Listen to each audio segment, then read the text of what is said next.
happy Wednesday. This is our Motivational Wednesday class today. I'm standing right now on a beach. It looks like we're on a beach with the blue ocean behind me and a beautiful blue sky with clouds. It's really beautiful. Like I said, on Motivational Wednesday, I love to stimulate our imagination and have backgrounds that sort of are calming and peaceful, because that's the thing that's really important when we empower ourselves. It's just to have those moments where we can just take a deep breath and be nice and calm. So again, we have a special Motivational Wednesday plan today. I'm going to show you some tips from actors, a video, a clip I found. I love sharing clips with you guys about what other actors say about their craft and how they develop their acting skills. So Wednesdays we go back and forth between motivational phrases we say ourselves and interviews. Sometimes there'll be live interviews. Sometimes I think it's nice just to learn about what other actors say about how they develop their craft. So we'll get to that in a minute. But before we do that, you know what we had to do? A little bit of moving and grooving.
Fire!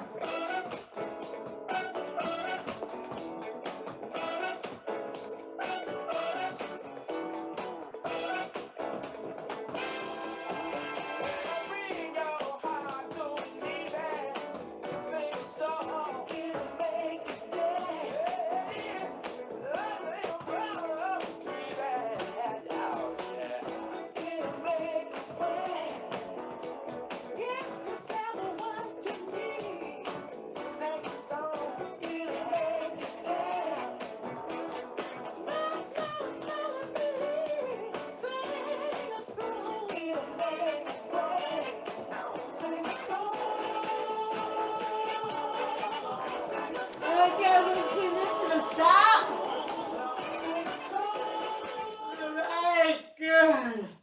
Alright, ooh, that felt good.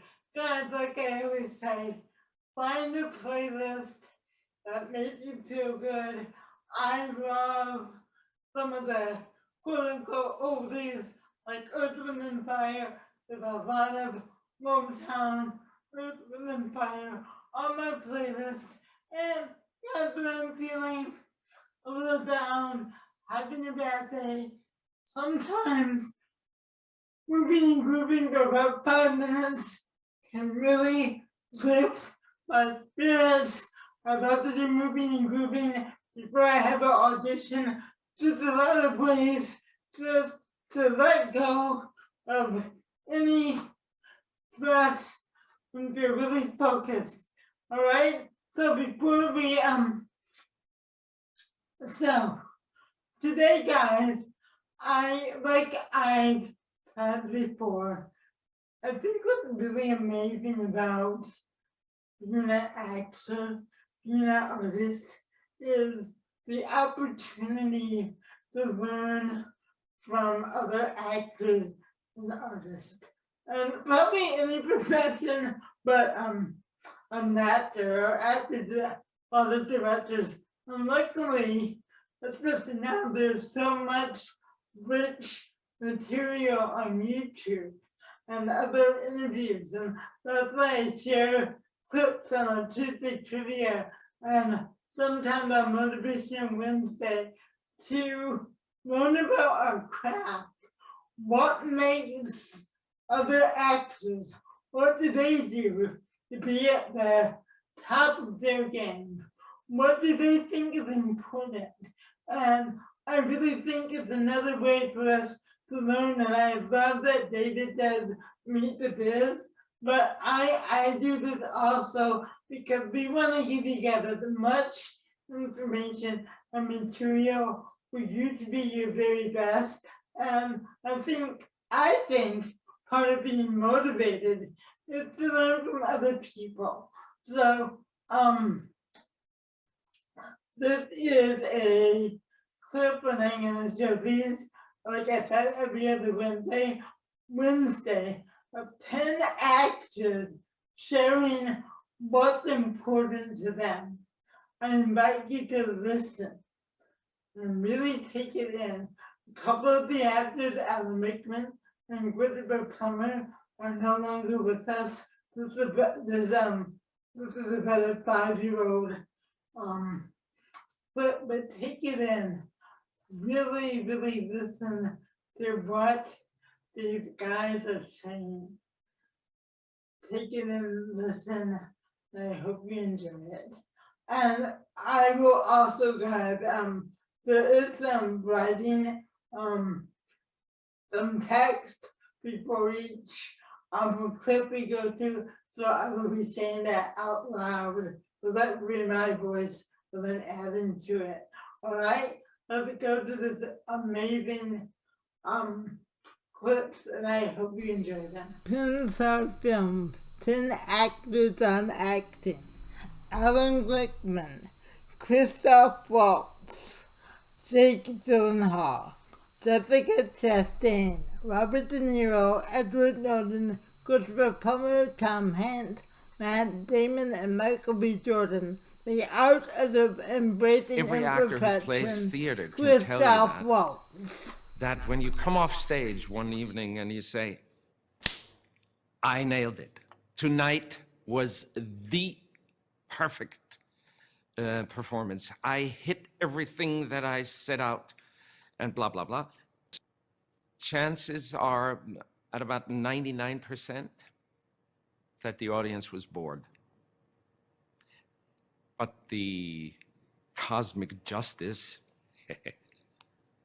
to that story is that it works the other way around as well.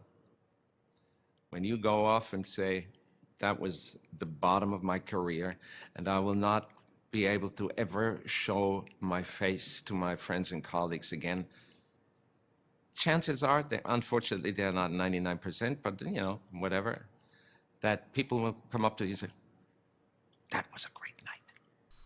Mind your mentors.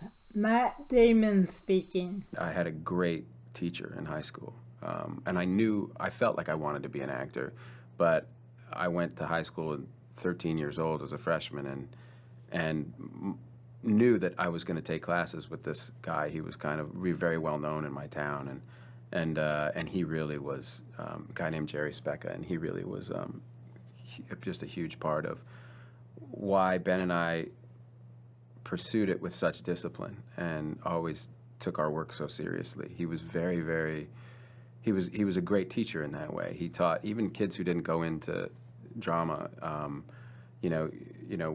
professionally, but just took his classes, got something about a work ethic from him, because he always he forced you to take your work so seriously, and those were great lessons to have at a really young age. Lucky, I remember going to college and feeling sorry for all of my friends because we got to the end of college and they didn't know what to do, and which, I mean, I'm sure most people don't know what they're going to do when they're 21, you know? Right. But I knew when I was 13, basically. Go to the plumber, learn how to whisper so that you can be heard in the back row. Do plays, go into the theater.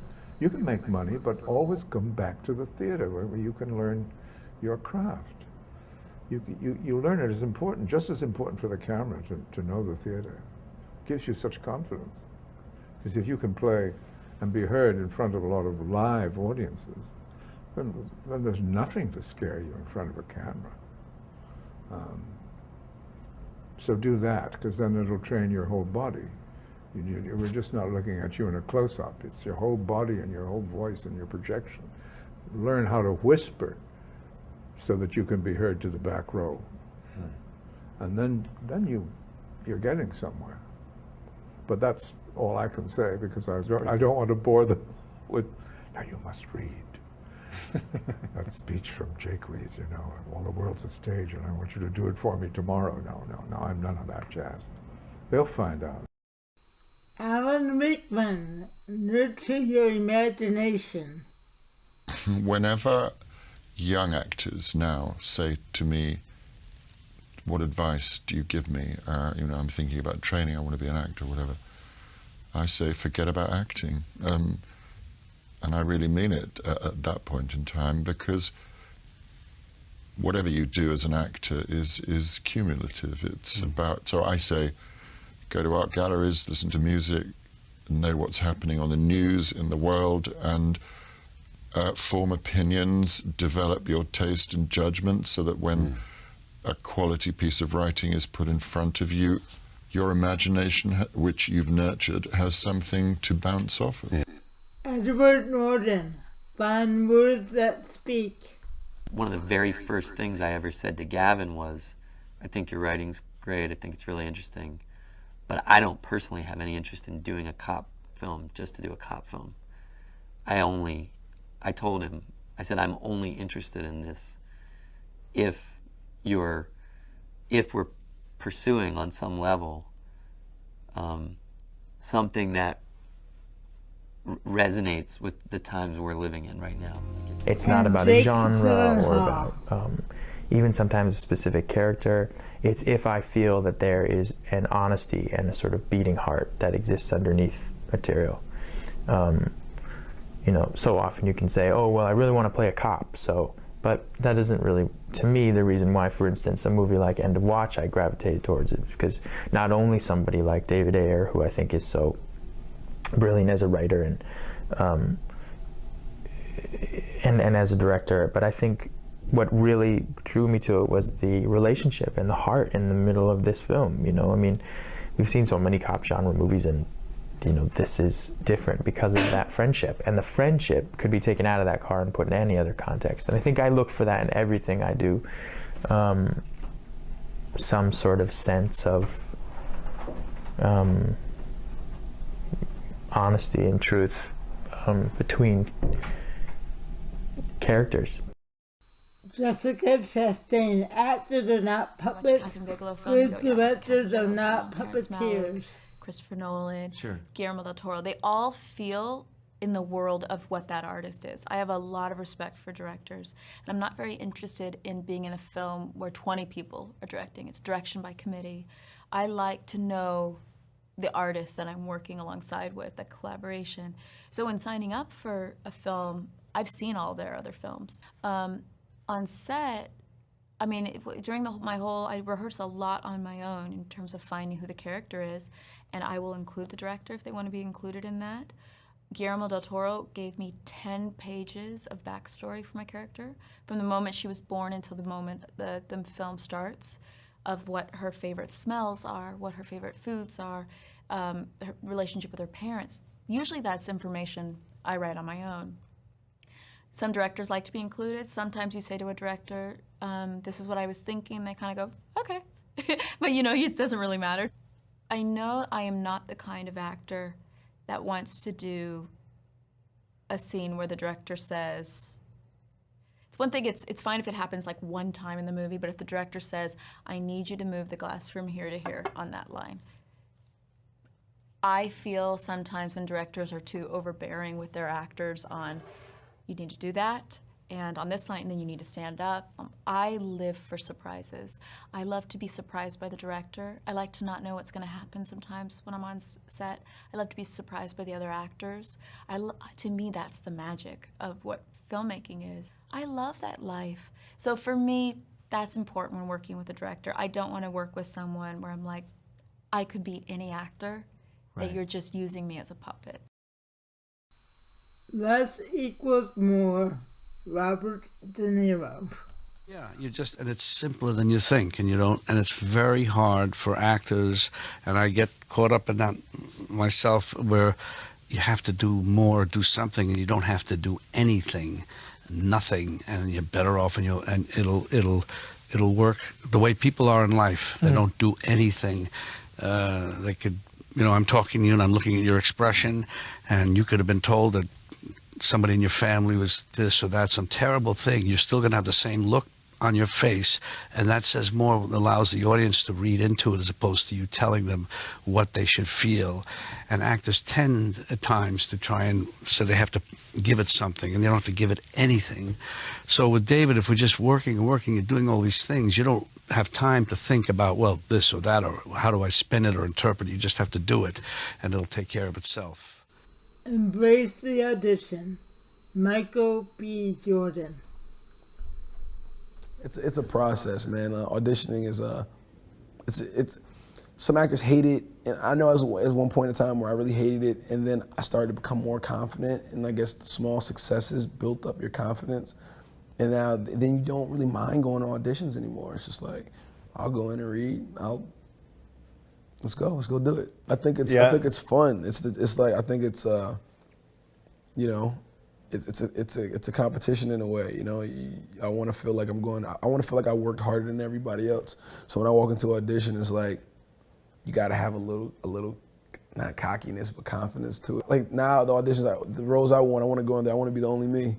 I want to be looking around everybody else that doesn't like me and still go get it. It's that competition, and it's always the usual suspects. You see the same people all the time. It's all the same auditions, and it's like, especially when you start booking those jobs, now you're the guy that are in the room with everybody else that hasn't been booked, that hasn't been, booking the job. So it's always that kind of, oh man, congratulations, congratulations.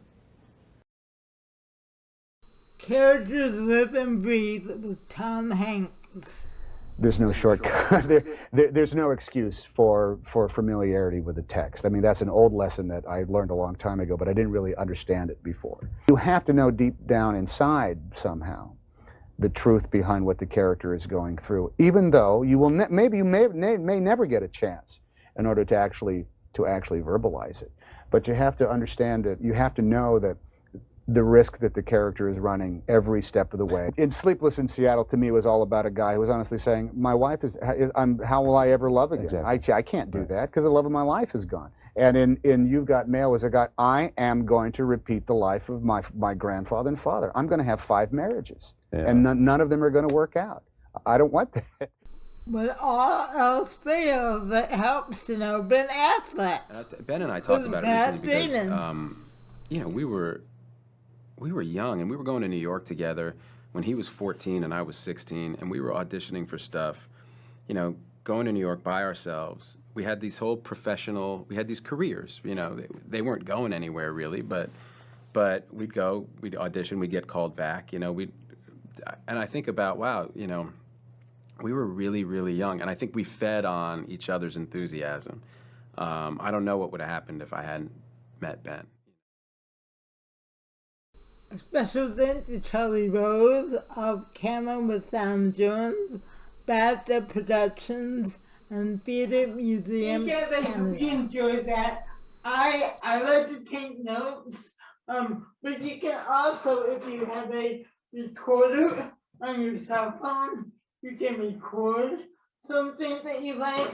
You can always watch the class again. If there's something you missed, you can watch it again with things like the art of embracing imperfection. But we don't have to be perfect, right? It's a progress thing that listed out where Matt Damon talked about embracing your work ethic, and how important using your imagination is. All right, and loving the words that you're saying, finding words that you can get behind and speak to, and that when you say them from your heart, not because they're words, but because you believe in those words as the character. These are words you really want to say.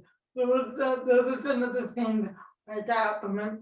And again, not using your imagination, guys, to me, our imaginations are the strongest tool we can have as actors. It can carry us away, even when we're on the beach or on the ocean, and they're actually in my home. So guys, I hope you enjoyed today. Tomorrow I'll be back with another character creation challenge. So let's end it the very beginning with a little more.